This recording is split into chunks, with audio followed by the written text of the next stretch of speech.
It's 6:44, and it's been used for everything from sore throats to burns, even embalming, but most of us use it to sweeten a biscuit or toast. Honey is one of the sweetest things nature has to offer. And while bees do most of the work, it's a tough job when it comes to harvesting honey.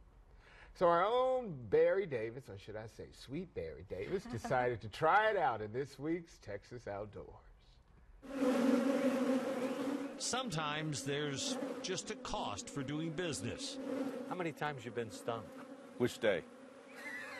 Rick Fink says it happens at least a couple of times every day. But it's nice to have a job that you really like. Fink left the medical sales field years ago and found his passion, Bandera bees.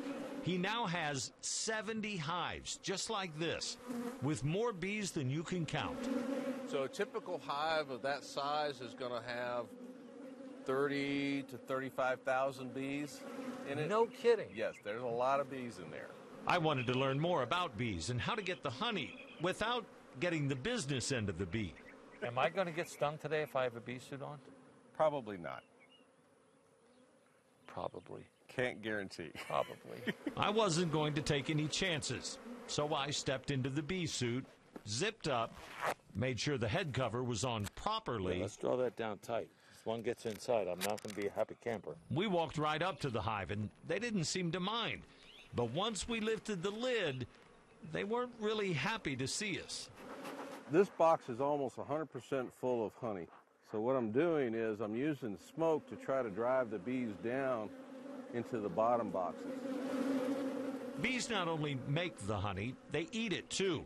It's what keeps them alive once the flowers stop blooming. Beekeepers just collect excess honey.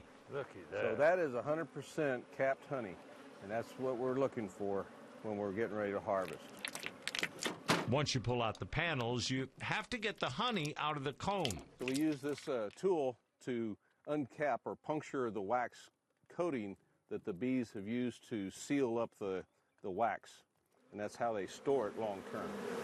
It wasn't as long as the bees had hoped. Then we loaded 18 panels into this giant centrifuge.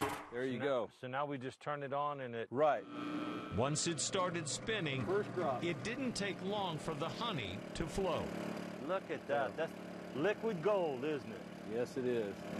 The panels then go back in the box, and Mother Nature gets back to work. Yeah, just start from the one side and just gently put it in.